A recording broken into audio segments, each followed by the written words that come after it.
사랑의 하나님 아버지 감사합니다. 오늘도 우리가 주의 말씀을 듣고 그 말씀 안에 또 하나님은 우리에게 무엇을 원하시는지를 깨닫기 원합니다.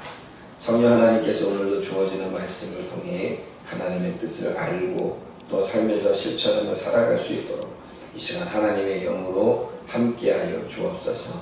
예수님의 이름으로 감사하며 기도드립니다. 아멘. 오늘 저와 여러분들이 함께 나눌 말씀은 드디어 이스라엘 백성들이 출애굽하는 그러한 내용의 말씀이지요. 이스라엘 자손이 애굽에 정착하고 살아간 지가 430년이 되었다고 합니다. 그러니까 430년 만에 애굽에서 나오게 되는 거죠. 애굽에서 나올 때에 하나님은 크신 역사, 하나님의 일하심, 하나님이 존재하시고 하나님의 살아계시고 하나님이 누구신가를 보여주십니다. 하나님께서 역사하지 않았다면, 하나님이 일하시지 않았다면 이스라엘 백성들이 출애굽하기는 쉽지 않았겠죠. 그리고 모세와 아론의 순종이 있었습니다. 모세와 아론이 하나님의 말씀을 증거하고 또 하나님의 능력을 그들을 통하여 보여주었기에 하나님은 이스라엘 백성들을 출애굽시킬 수가 있었죠. 그러니까 한 영혼, 한 민족의 구원은 하나님의 능력과 순종하는 사람이 있을 때 이루어진 것을 보게 되어집니다. 하나님은 말씀하시고 그 말씀에 순종하는 백성들이 있었다는 거죠. 그래서 하나님께서는 말씀하셨을 때 백성들이 순종했기에 하나님은 이렇게 같이 동역하여 하나님의 일을 이루십니다. 물론 하나님은 순종하는 사람이 없어도 하나님은 하나님의 사람들을 세워가면서 또는 하나님이 직접 모든 것을 하실 수 있지만 우리들에게는 순종이고 또 우리들의 삶 속에는 복을 주시기 위한 하나님의 어떤 은혜가 그 안에 있다는 거죠. 그러므로 이 땅에서도 마찬가지입니다. 이 땅에서도 하나님의 능력, 하나님의 존재, 하나님의 살아계심, 하나님의 역사가 있고 그것을 순종하는 사람이 있을 때 비로소 하나님의 뜻들이 이 땅에 이루어지는 것을 보게 되어집니다. 그러므로 저와 여러분들이 하나님은 우리를 통해서 일하시고 우리는 주님의 말씀대로 일하시는 그러한 삶 가운데 살 수 있기를 주님의 이름으로 부탁을 드립니다. 제가 이 말씀을 준비하면서 한 가지 이렇게 좀 의문이 생겼습니다. 만약 이스라엘 자손들이 430년 동안 고난을 받지 않았다면 하나님을 찾았을까? 430년, 그러니까 그 고난을 받지 않았다면 하나님을 찾았을까?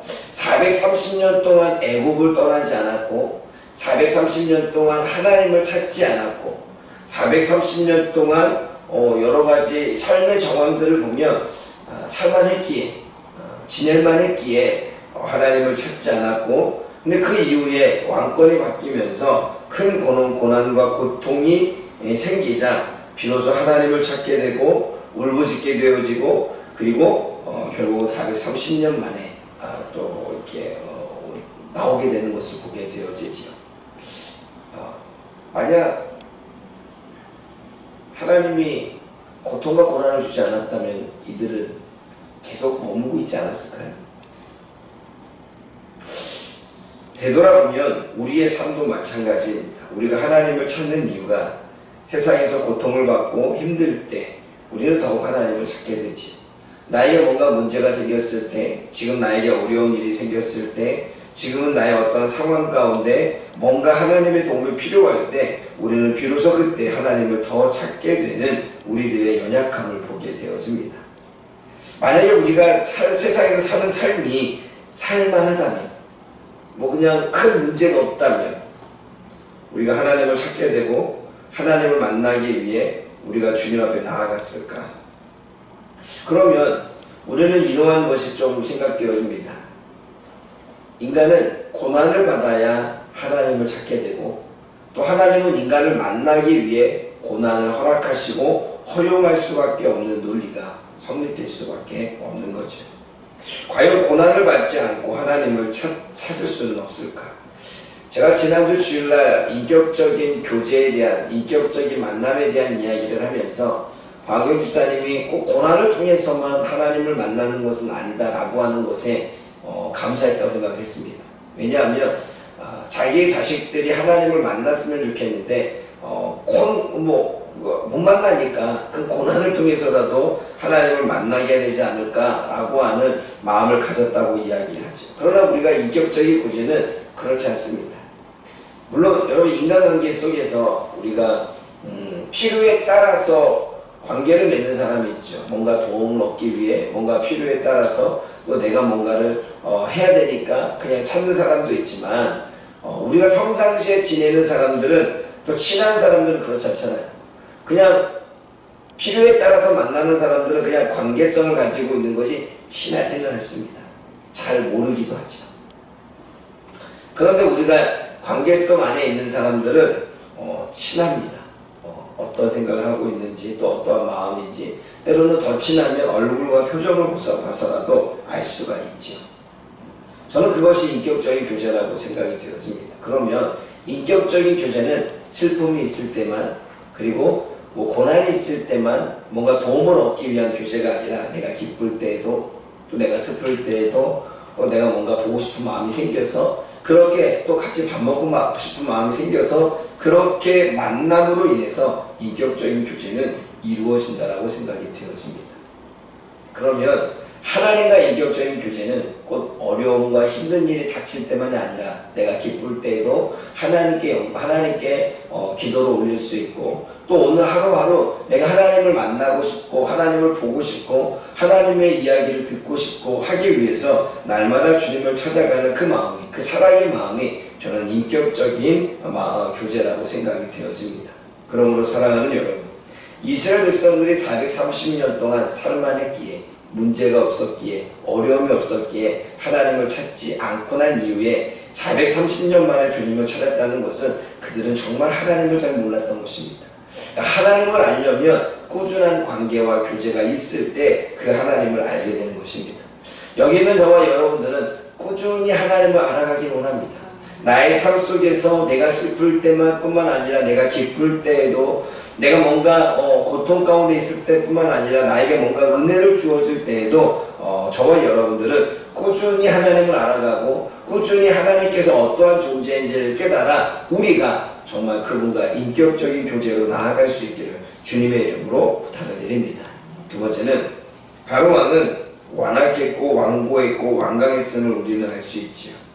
이스라엘 자손들을 내보내라고 하는 하나님의 말씀에 끝까지 거부했고 그리고 모세와 아론이 기적을 일으키자 우리가 알고 있듯이 마음을 잠깐 돌이켰다가 다시 좋아지니까 또다시 강박한 마음을 갖는 것을 보게 되어집니다.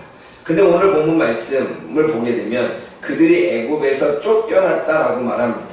이스라엘 백성들의 애굽에서 쫓겨났고 지체할 수 없었다는 것은 그만큼 다급한 일이 있었다는 이야기지요. 그렇게 내보내라고 했을 때는 안 보내고 아주 다급하게 쫓아내듯 지금 하고 있다는 거죠. 그러니까 바로 왕이 아주 작은 재앙 속에 작은 고난 속에 깨닫고 내보냈다면 다급한 일까지 생기진 않았겠죠. 그러나 결국 그의 교만과 강팍과 완강함의 모습과 태도가 재앙을 더 크게 불러일으켰음을 우리가 보게 되어집니다. 즉 스스로의 고난 속에 불 속으로 들어가는 격이 된 것입니다. 여러분 우리들 가운데도 이런 부분들이 있습니다. 우리도 때로는 눈을 닫고 때로는 귀를 닫아 스스로 고난의 불 속에 들어가지 않는가 생각해 봐야 됩니다. 하나님은 성경에서 우리에게 말씀하실 때 우리가 스스로 죄를 짓고 스스로 고난의 불 속에 들어간다라고 말씀하십니다. 그 왜 그러냐면 하나님은 우리들에게 늘 말씀하시고 하나님은 늘 우리들을 복 주시기를 원하시고 하나님은 늘 우리들을 이끌어 주시기를 원하시고 하나님은 우리에게 구원을 베푸시기를 원하시는데 우리는 눈을 닫고 귀를 닫고 그렇게 살다 보니 스스로 고난의 불 속으로 들어가게 되는 것입니다. 여러분 하나님은 지금도 우리가 그 고난에서 나오기를 원하고 그 고통에서 나오기를 원하고 그 슬픔과 아픔에서 나오기를 원하십니다. 하나님은 예레미야 선지자를 통해서 말씀하셨죠. 우리에게 재앙을 위한 것이 아니라 우리에게 은혜를 주시고 소망을 주시기 위함이라고 분명히 하나님은 말씀하고 있습니다. 그러므로 사랑하는 여러분, 때로는 우리의 교만이 우리의 강박함과 완강의 태도가 스스로 더 불길 속으로 들어가지 않는가를 우리는 한 번쯤 생각해 봐야 됩니다. 그러므로 오늘도 우리는 성찰해 봐야 되지요. 내가 그냥 좋게 넘어갈 수 있는 부분들도 내가 이러한 행동과 이러한 태도 때문에 좋게 넘어가지 못하고 오히려 문제를 키운 것은 아닌가. 우리는 한 번쯤 그러한 순간들을 되돌아볼 필요성이 있는 것입니다. 그래서 이제는 나의 삶 속에서 하나님이 아니라 스스로 내가 생각하고 스스로 내가 결단하고 스스로 내가 맞다고 여겨서 했던 모든 일들을 한번 되돌아보고 이제는 고난의 불 속에 들어가지 않고 고난의 불 속에서 나올 수 있는 저와 여러분들 되어지기를 주님의 이름으로 부탁을 드립니다. 마지막으로는 6월절 규례는 하나님이 애굽에서 이스라엘 백성들을 구원한 사건을 기념하는 절기입니다.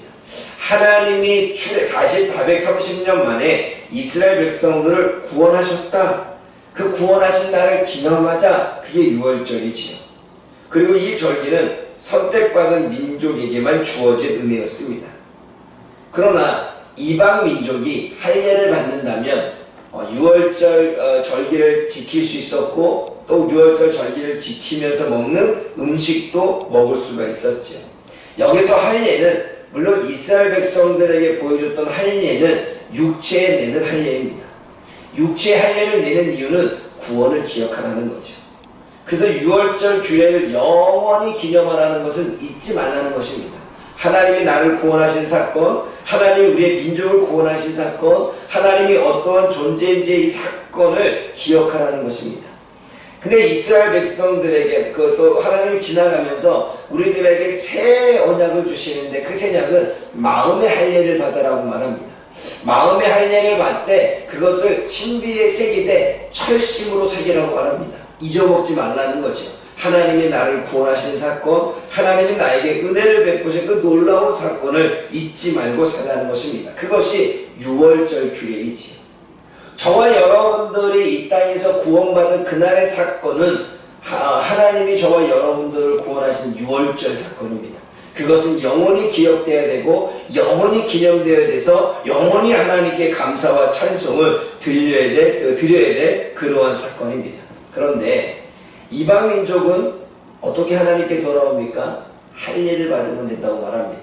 할례를 받으면 6월절 규례에 그 구원의 은총에 참여할 수 있다고 말합니다. 그러면 여기서 할례는 예수 그리스도를 나의 구주로 받아들이는 사건이겠죠. 그래서 그분을 영접한 우리가 믿음을 고백한 우리가 세례를 받는 이 모든 사건이 6월절 규례 안에 포함되겠죠.